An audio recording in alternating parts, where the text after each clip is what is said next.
Yo, what's poppin', everybody? We're gonna get back into our reading. This is a good book. Let's get into it. I'm gonna start a little further back because I was reading this yesterday morning and my brain was on sleep mode. So,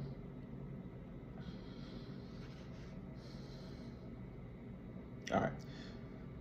Part of my investigation involved attending a 2-day sales training session for about 200 of their new recruits. After each training segment, teams of 2 bright-eyed, killer-smart young men and a few women would meet with an individual posing as a potential client and make their pitch. The clients had been given scripts, questions, objections, hurdles, concerns to bring up. After observing the training sessions, I sat in on several of the final client meetings. New employees have been instructed to close the deal.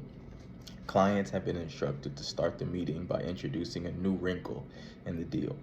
Hey guys, before we begin, I should let you know some breaking news. We've just been acquired by ABC Company. It will be announced publicly tomorrow. None of us knows what this will mean for us, but I imagine that within 90 days, some of us will be gone. In fact, I could be gone, so we're all a little distracted today. There was a pause, and then one of the salespeople asked, so will this delay the decision on our proposal? My heart almost stopped. This has been an opportunity to demonstrate empathy, concern, support, but although these young men had been advised to connect with their clients, nowhere in the training had they been taught what connect means, how to accomplish it, or why it is essential. In fact, many people don't fully understand or appreciate what connect means beyond Facebook, online tweeting, following, linking, etc. Don't see why they should connect with colleagues and customers beyond how are you, I'm fine, and whatever minimal amount of effort it takes to get through the meeting or make the sale.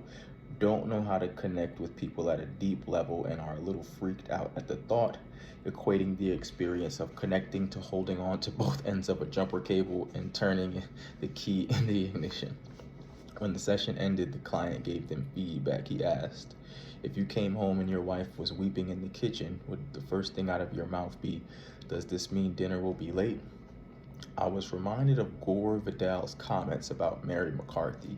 He described her as uncorrupted by compassion. After observing the sales training, I spoke with prospective clients who had hired the other guys. The answer was clear. The firm was failing to win new engagements because clients liked the competition better. The prospective clients' reasoning had nothing to do with the competition's solutions or pricing. They liked the people at the competition better. They enjoyed the relationships they had begun to form there. They felt the connection. It became clear that this brilliant but faltering firm's greatest opportunity lay in extending their relationships with their clients beyond price, beyond brilliant proposals, and engaging them not only intellectually but on an emotional level as well. This became their next frontier where significant gains in market share could be made. Increasing their smarts by 25% was not translating into 25% revenue growth. Albert Einstein understood this. He said, we should take care not to make the intellect our God. It has, of course, powerful muscles, but no personality. It cannot lead, it can only serve. Today, people are making very different choices about where they want to work and where they want to spend their money. If a company has a relationship with its employees based primarily on exchange of time and talent for a paycheck, that company becomes resume padding for talented employees on their way to bigger and better things instead of the place where they decide to grow their careers. By the same token, if a company has a relationship with its customers based primarily on price, those loyal customers are gone as soon as the competition offers something for less. Assuming a company's product or service is worthwhile and their price is reasonable, it's the quality of their relationships that determines whether they gain customers or lose them, whether they retain great employees or lose them. Relationships are the great differentiator. As venture capitalist John Doerr put it, the moment of truth is when you ask, are these the people I want to be in trouble with for the next 5, 10, 15 years of my life? Because as you build a new business, one thing's for sure, you'll get in trouble. Let's translate that to you, your career, and your organization. The next frontier for exponential growth, the place you will find a new and sustainable competitive edge, lies in the area of human connectivity, internally with staff and externally with your marketplace. Human connectivity occurs or fails to occur one conversation at a time. In every conversation, meeting, or email, we are accumulating or losing emotional capital, building relationships we enjoy or endure with colleagues, bosses, customers, and vendors. In fact, life is about making connection, most importantly, a deep connection with people. Otherwise, we do not know what it means to be human.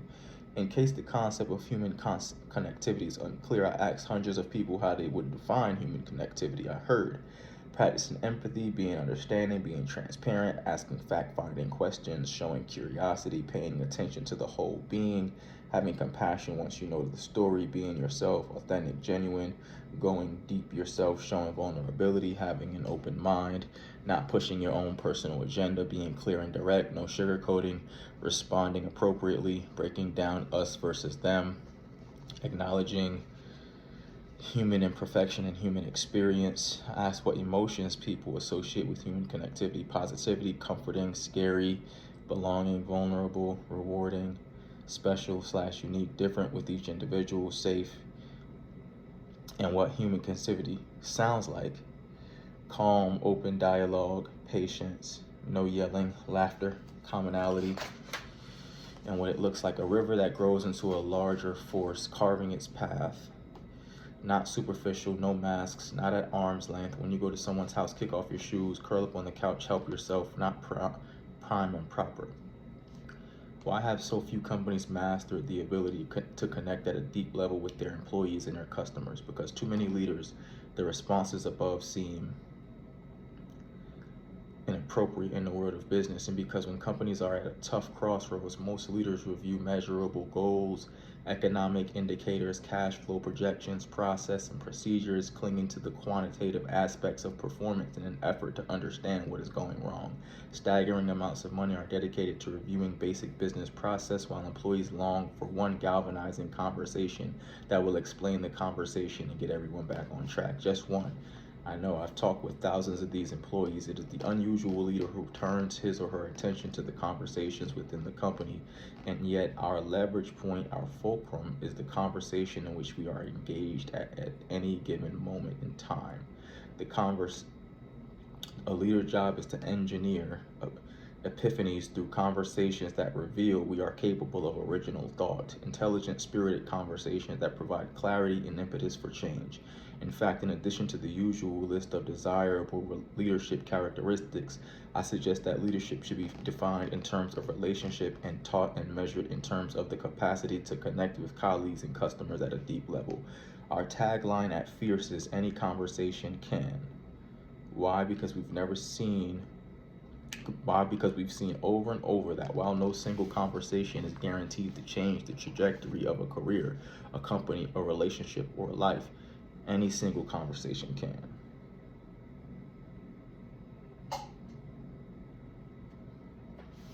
All right, so we'll start back here on page 12. Good reading and good understanding. I was reading this yesterday as soon as I woke up, and my brain was not comprehending.